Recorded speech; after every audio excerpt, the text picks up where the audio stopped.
Ólafsdóttir, Hildur Katrín Snorradóttir og Bryndís Halla Gunnarsdóttir.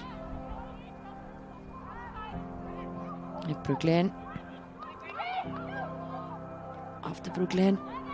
Út í teig á Margréti Brynju. Vá! Fyrsta markið komið. Frábært skot þarna. Og gestirnir komnar yfir hér snemma í síðari hálfleiknum. Þetta var aldrei að fara að vera markalaus leikur. Bæði lið búin að hóta. En hér ísinn brotinn. Og það með þessu líka þrumuskoti Margrétar Brynju Kristinsdóttur. Tindastóll 0, FH 1.